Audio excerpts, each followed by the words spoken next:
Hey brother! Then a personal hero of mine, Edna is responsible for one of the most quotable lines across all Pixar films, and it's just 2 words. No capes! Today, we're going to discuss if that stance holds up, and if heroes should wear capes.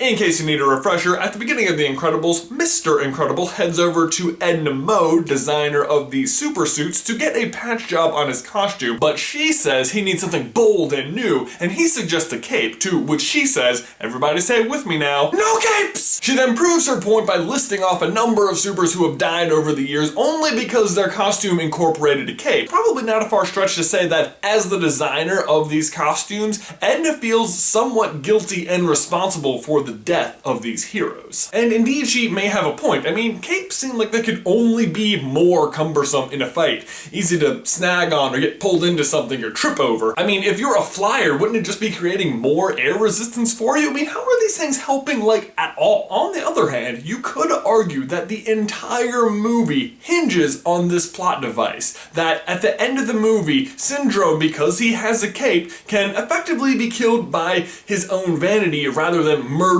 by one of the main characters. Or was he? We'll come back to that later. Pause. I think in order to answer the question of should heroes wear capes effectively, we need to look beyond the Pixar verse into the greater superhero verse. I mean, surely Pixar wasn't the first to realize that wearing a cape might be something of a hindrance for someone fighting crime. So then why have heroes been wearing them since the beginning? Surprisingly, the answer has very little to do with fighting crime and a lot to do with how superheroes were originally introduced to the public.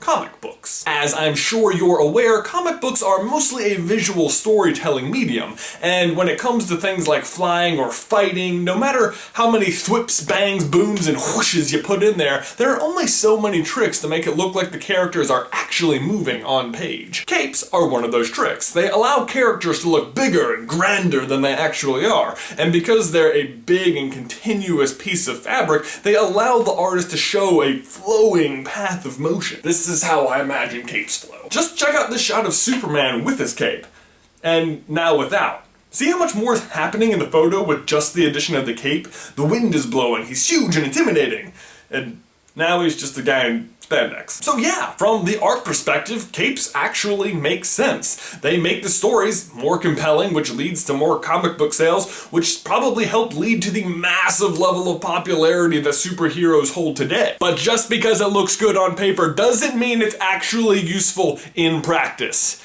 But then maybe if you're all-powerful, it doesn't matter anyway? Let's look, for example, at 2 of my favorite cape-wearing superheroes, Thor and Superman. While Thor and Superman don't have any real reason to wear a cape, they also don't suffer from any of the downsides either. They're too powerful to get snagged or sucked into anything, and as far as like air resistance and crap goes, I mean, as I understand it, flying faster for them is just a matter of wanting to fly faster. Although I feel quite certain I'm going to get eaten alive in the towel section for that remark. So then why are they wearing it at all? Well, symbolism, of course. I mean, for Thor, it is a mark of his royalty, and for Superman, I want to say it was the blanket he was sent to Earth in? Talk about attachment issues, am I right? And that, of course, brings us to Batman. I mean, in terms of powers, he is on the complete opposite end of the spectrum, and yet, where's a cape? Has he seen The Incredibles? Is he crazy? No, of course not. Because unlike most cape-wearing superheroes, Batman incorporates the cape into his fighting style to create misdirection and to make himself appear larger and more intimidating. Plus, he incorporates the cape into other simulated superpowers, such as gliding or falling with style. Which, by the way, so many of you got right last week. In case you missed it, the answer was Toy Story. Thank you for tweeting it at me. Follow me on Twitter.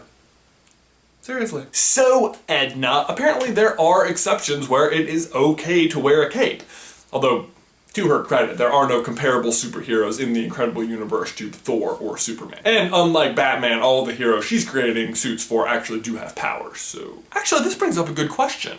Where did Syndrome get his powers? Unpause. Edna is the only character we see capable of creating the super suits, and given Syndrome's ability to track down so many supers, it seems pretty believable that he could track down Edna. Especially since she's apparently a very famous public fashion designer. She obviously yearns for the days of the past when she used to design for the gods. And when the opportunity for Elastigirl to jump into the action presents itself and Helen hesitates, Edna cannot believe it and excitedly convinces her to get in there. So it seems very believable to me that if someone approached Edna with the opportunity and money to produce a super suit, she would do it. But she is also really savvy as well. I mean, if this potential buyer approached her with the same amount of secrecy that Syndrome approaches Mr. Incredible with, I'm thinking Edna would catch on a bit sooner than Bob that it was someone up to no good. And if that was the case, I can almost guarantee you that she would incorporate into her design a cake. Could Edna actually be responsible for dealing the final blow to Syndrome? Then my question for you and everybody else is, 1, should heroes be wearing capes at all? And 2, do you think Edna designed Syndrome's costume? Let me know down in the towel section below, and I will see you in another life, brother. These socks are amazing! Thanks for watching, guys. Make sure you hit that like button. It really helps out the channel. And also, Ben, despite your best efforts on Instagram to boost your numbers ahead of mine, you are so far not succeeding, but I am not one to blow a lead, so please make sure you go over there and keep my numbers higher than Ben's. But yeah, you can follow him too. He posts some pretty cool stuff. And while you're on there, you may as well take place in Super Carlin Sock Club. Just take a picture of whatever crazy socks you're wearing and then use the hashtag Super Carlin Sock Club, and I'll look back to the previous week, pick my favorite ones, and include them in the video. It's that easy.